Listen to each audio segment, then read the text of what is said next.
You're listening to Sexploration with Monika. And today, exciting local live theater, not only in Dolores Park, but all over the Bay Area with Marie Cartier. Thanks so much for coming on Sexploration with Monika. Thanks, Monica, for having me. Happy to be here. My pleasure. So tell us more about the shows coming up. I hear not only Dolores Park, but lots of other parks around the Bay Area, like where? Well, this weekend, the 22nd and 23rd, we're going to be in Live Oak Park in Berkeley. We're also going to swing back to Berkeley later in the season, be at Willard Park in South Berkeley. We're going to be in Richmond. We're going to be in Santa Cruz and all over the city. So we'll be in Yerba Buena on the 29th. We'll be in Glen Park, Golden Gate Park. Yeah, which is a beautiful, beautiful place to do the show. Yeah. Also easy to pull the truck up right to where we have to unload, so that's always really Awesome. nice. Yeah. And yeah, all over the Bay Area, Cotati as well. So yeah, coming to a park near you very Sweet. soon. And tell me, so you guys are not silent mimes, because I did have a lot of people being like, how are you going to have a mime on the show? Yep, that is the curse of our branding. The company started in 1959, and we have been asked that question for 60 plus years. Yay! Um, But not, I mean, that's the thing. You're speaking out about social justice. Yeah, so we derive the meaning of mime from an older meaning, which means exaggeration of daily life in song and dance. So we actually, our style is based in like street theater styles like Commedia dell'arte, Oh. which is all about speaking truth to power, making fun of the elites, Ooh, you're giving me chills. rising up the common That's person. right. So that is what we mean when we mean mime. We do musicals, we've done radio plays, so we're definitely never silent. Oh, yay. That makes me so happy.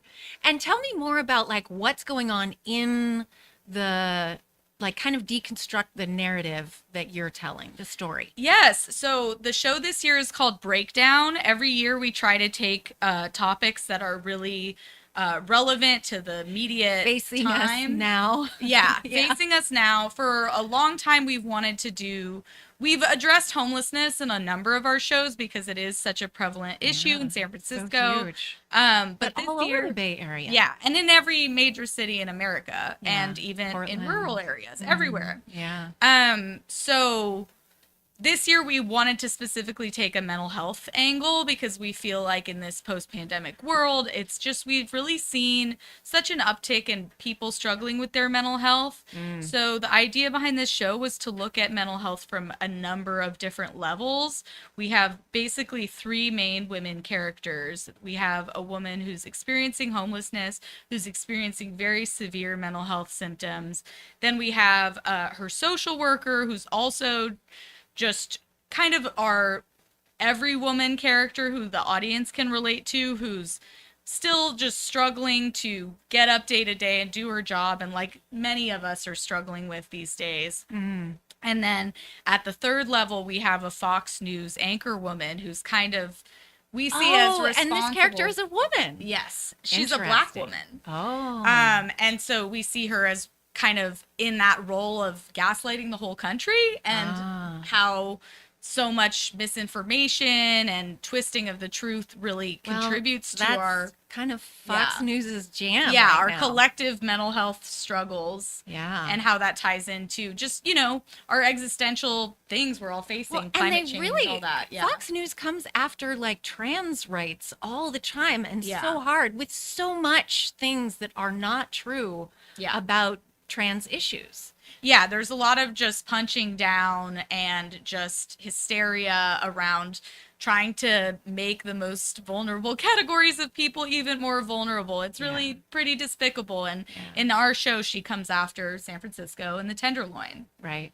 So, can you say a little bit more about the history of the Tenderloin that you intend to like elucidate? Yeah, I think we're trying to show a different side of the Tenderloin that has been shown in most of our media. Like lately, it's always the, visible drug use and a very like grinding poverty that you see, but we wanted to show it also as a neighborhood and as a community, and also as a place with a radical history. Yeah. One of the most diverse neighborhoods in the city, one of the only affordable places left in the city, and how there is Barely affordable. Yeah, not even necessarily for everyone, but Yeah. how there's still a lot of community there, and how we need to defend it and preserve it. Totally.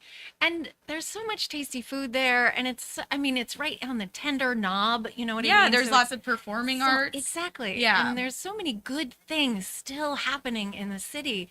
Yes. And I think, a lot of people move to Oakland and away from San Francisco. And I think, in some ways there's an opportunity to rebuild, some of the juicy culture and diversity, that's still left in San Francisco. But I just wonder, what the next phase of San Francisco will be. And it's so great that you guys are doing some theater here. Yes. Well, we've been trying to hold it down for a long time and keep that like radical spirit alive, and that spirit of trying to Queer inclusion. Yeah. Yes, queer inclusion is a big part of the show, and a big part of the, reason Fox News comes after a place like San Francisco is because we have like prominent queer people in legislators, and we have like just actually a very powerful trans community legislatures. Here. Yeah. Mm-hmm. Yeah. So, yeah, I think that's in terms of the next phase of San Francisco. I think a lot of it is about trying to preserve what we have, but also pick apart, like also hold our government, our local government accountable for what it's lacking and what it isn't providing for the most vulnerable people here, because they are our neighbors and they are part of the fabric of San Francisco. Yeah, the homeless people are people too. Yeah. So we're going to play your trailer really quick. Paul, can you cue it up for me, please? Awesome. You're the best. Paul Brumbaugh from the Edge of Insanity. Good Edge to be Studio here, guys. Online.com. Yes, that's me. I am here. And it's good to listen to this because I'm a stand-up comedian, and so I always think of pantomime. Right? And so it's kind of funny that you are breaking those social norms when it comes to that, right? Because I always think of pantomime as it being silent, and I'm like, okay, we're going to be on a radio podcast, but we're going to be silent? Wait, hold on. So I'm glad we're breaking those norms. That's great. For sure. And this breakdown is running through July 1st through September 4th, correct? Yes. That's right, through Labor Day weekend. That's awesome. And look forward to this. And here we go, guys. Breakdown, a musical. Here we go. You see me, I see you see me, but you walk on by. I just need a couple bucks.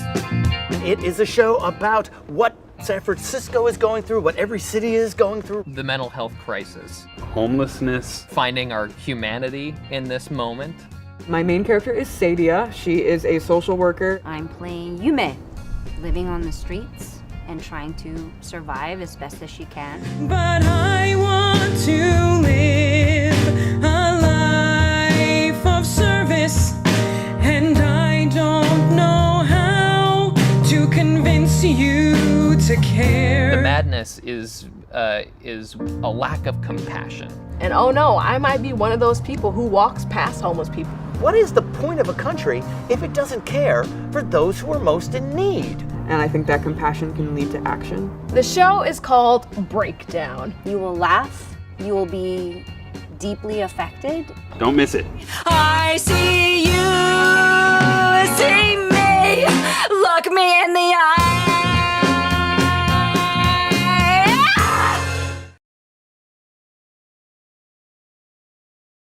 Wow. And you do address a lot of issues just in the trailer. Can you say a little bit more about what people are going to see on perhaps in Dolores Park or around the Bay Area?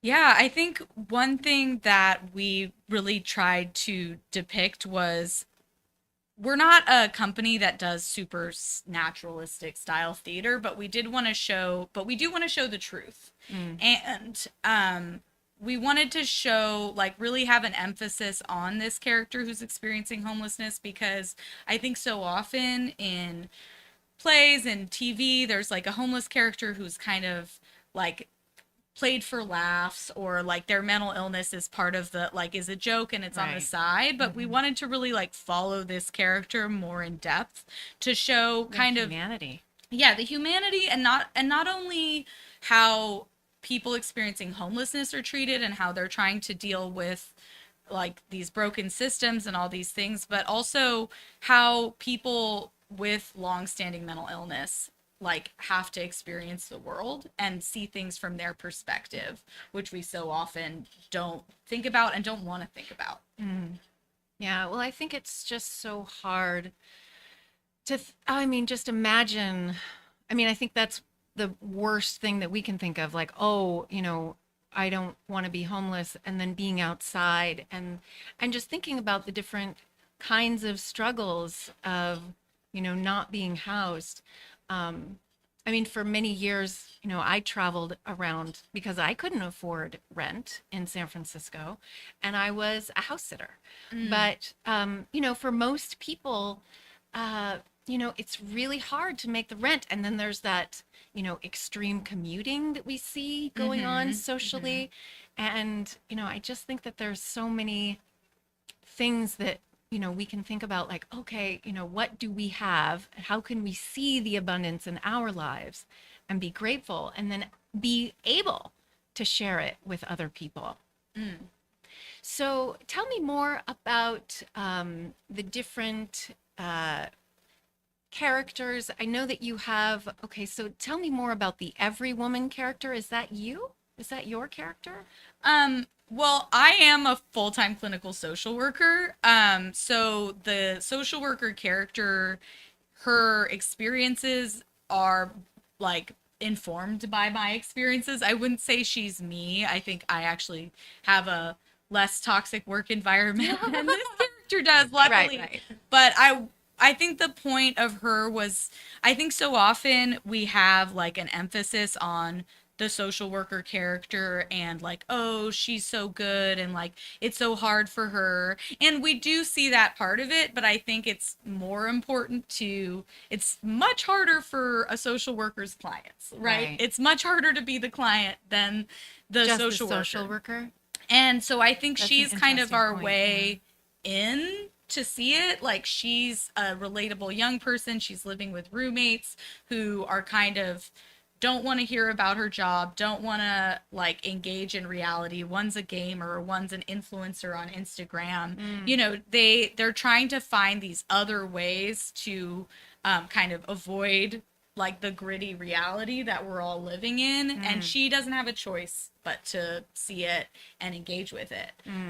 So, and I think that kind of juxtaposition of her with her roommates kind of shows where we're all at, where we always have this choice every day to like engage with reality or to like avoid it. And a lot of us do like turn to social media or these various things to kind of numb ourselves and get away and escape.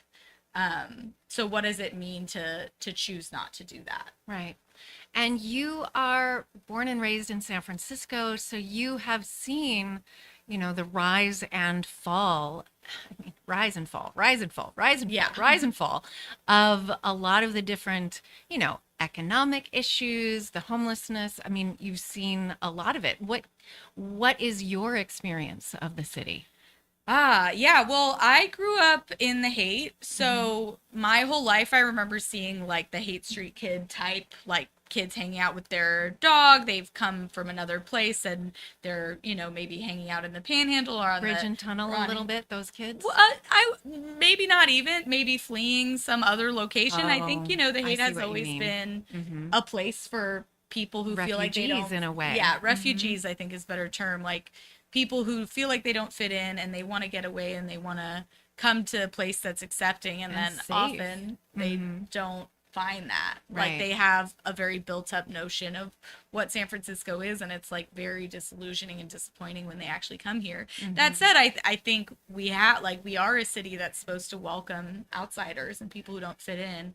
And we are, in a way, Yeah. welcoming of all that is freaky deaky, so that you can be your authentic self more than anywhere. Yeah, I think socially, but maybe not economically. Oh is my the God, issue. economically Like, is so hard here. It's such a crapshoot. And And whether or not your thing makes money, like as a social worker, do you make enough money? You know what I mean? no, of Right? course not. I'm able to live. I have a comfortable enough life, but yeah, considering like how hard I work compared to someone doing some bullshit in an office, I don't know. You Or, know, I don't know if I'm fairly Google. compensated. Yeah. So I think so that was always a thing that was like prominent in my Like life if you growing worked up. in tech, you'd make a lot more money. Yes. And then in terms of sort of public health work, my mom is a physician. She's retired now, but she did her whole career in public health working at Laguna Honda, which is now like under threat of closing down and is often like the last resort for very vulnerable elders and people with various disabilities. And now we're like at risk of losing that. So it's definitely feels like, you know, since the tech boom and everything, people who were marginally kind of hanging on and were living indoors have been pushed out. And you see, like, it's clear to anyone that there is just a lot of visible drug use on the street. There's a lot of just like intense poverty. What I do think though is that a lot of people, you know, they'll walk through somewhere like Eddy Street and they'll be like, oh my God, this is so horrible. But if you actually really look around, there's a lot of people, they're just hanging out. They're just hanging out in front of their SRO. They're just living their life.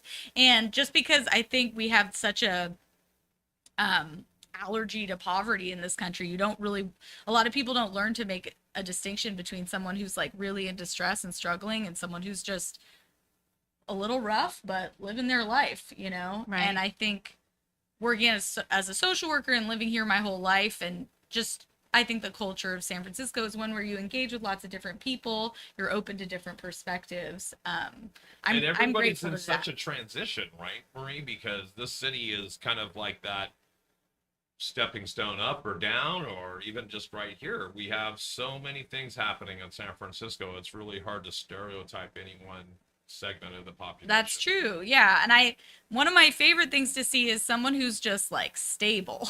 Right. Like just they've got their room, they've got enough to eat, they're living their life, and like they're stable, and like that seems like it's sad that as a social worker, like that's what you hope for. It's just to have someone who's stable and living their life and they can just go day to day. But so many people aren't in that situation. Like every day is chaos and stress and struggle and just trying to find that next meal or that next place to stay that's safe. Right. You're also not you're not a stranger to being in a radio studio. No, we did a lot of home studio work during the pandemic, during the lockdown. We did our own series of radio plays. Tell me a little bit about Tales from the Resistance radio Yeah, series. Tales of the Resistance was what we decided to do when it became clear in 2020 and 2021 that we wouldn't We're be never able- gonna leave. Yeah, that we were not going to be able to do summer shows. Right. And we just really didn't want to not spend our summer commenting on everything that was going on, because Just to your friends. You Yeah. wanted to reach Yeah, a wider I think- audience. I think some people use the Mime Troupe as a touchstone, and they like to see our perspective every year, and it's helpful for making sense of this crazy world, and to leave people without that would have been really sad. So we made a series of radio plays. The first summer I wrote the commercials. I made like satirical commercials. We're honestly pretty dark. Well, because you're also kind of anti-capitalist, Yes. and you Yes. know, going after like Yeah, and there was, and in the summer of 2020, there were all those like Black Lives Matter protests after the killing of George Floyd. Yeah. And so we really wanted to address that, but also sort of just touch on all these, the sort of dystopian reality we were living in. Yeah. And then in 2022, we switched it up where we did several one-off shows, and I wrote a half-hour radio play called Hobos in Space. That was Hobos in And Space. I thought you were just gonna Space. go over that. When you Yeah. said 2022. I'm like, isn't that 2021? She's Yeah. not gonna discuss hobos in space. Yeah, Got so it. Hobos in Space was our working title, but at the end we were like, no, we're just going to call it that. Just keep it. Sort of a Star Trek style exploration of my interpretation of the homeless response system in San Francisco. There's sort of this evil computer that's determining who has value and who doesn't, and who's allowed to be assigned a room on this spaceship. It's sort of you get the sense it's a post-apocalyptic situation where there's a generation ship leaving Earth to find a new colony and found a new colony. And then what happens when people start falling through the cracks in that situation, when the stakes are high in a very contained environment. So that was my response to what I was observing in a lot of the way we address, like how we assign housing and who we decide to house in the homeless response system in San Francisco. Now, you're also the founding member of Bow and Arrow Circus Theater Collective, where you write, perform, and produce, and does a lot of technical direction. Tell me a little bit about Bow and Arrow. Yeah, so Bow and Arrow is a company I founded with my sister, Jeannie Cartier, and our good friend, Bethlehem Hansen. We started together, I think in 2017. We were in a show together. I grew up doing circus classes. So did my sister. Bethlehem is an amazing pole dancer and aerialist. And we were noted, there's a lot of companies that do what they call circus theater, but it's either not that circusy or not that theatery. And we thought we could really make it's sort of what Bethlehem likes to say is we founded the company on accident. We were like, let's just try and do a show and see if we could make like any money doing it. So and Jeannie's idea was, let's do a Christmas show because those always sell. And I was like, oh, Christmas is so overplayed. Let's do a winter solstice show. Exactly. So I did all this, I went to the library and did all this research on winter solstice traditions and wrote a script, and that became Saturnalia, which we're remounting this year, which is really exciting. Yay, that is exciting. Well, because, Christmas can kind of exclude anyone who's non-Christian. Totally. And there are so many people that are non-Christian. You've got Kwanzaa, you've got Hanukkah, there's so many religions. And the cool thing about the winter solstice is it's just like an astronomical event that happens. Yeah. So many for cultures, everyone. Recognize it in different ways. Yeah. And then I think it was also just kind of interesting to go into our own heritage, the pagans, and pre-Christian stuff. But then it's also a sexy circus cabaret. Yay! And with a sitcom vibe.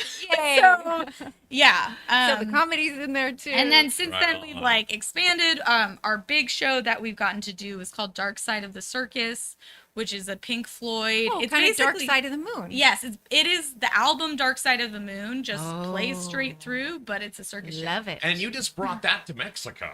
We did. We had an adventure going down to Mexicali, and we got to perform it in Mexico. We got to be on Mexican morning television. Nice.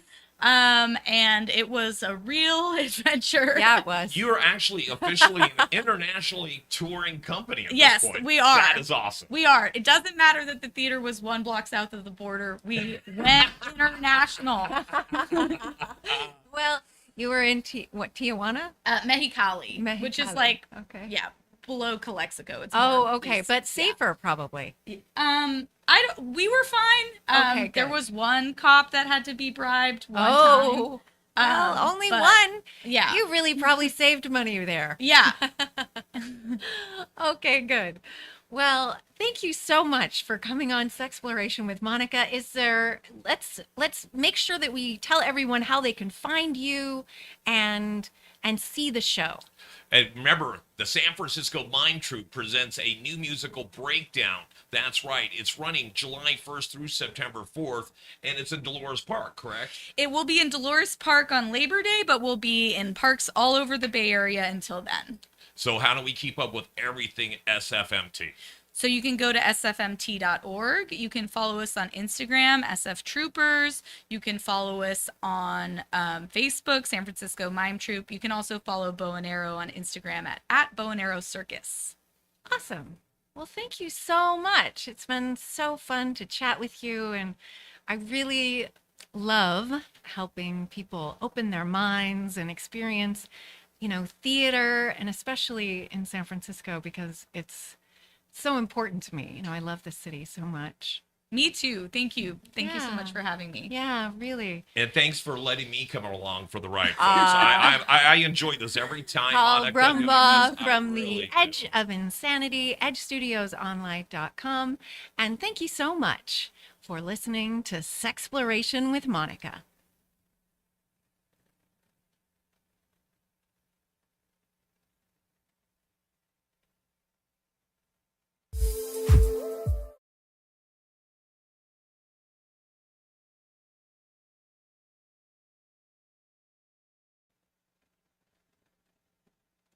Hi, you are listening to Sexploration with Monika. And today we are going to single-handedly, no, it takes all of us. It takes every one of us, in fact, to keep San Francisco sexy, keep it freaky, keep it alive. And we have Marie Cartier. Hey. Hi. Marie. So glad to have you on Sexploration with Monika. So glad to be here. And we're going to talk about theater, which is really my first love. Ah, isn't it? For all of us. Exactly. And so it's really excited. You've got some shows coming up in Dolores Park. And my token straight guy today is Paul Brumbaugh. Thanks for being here, Paul. Thank you for having me, ladies. I appreciate you. And thanks for listening to Sexploration with Monika.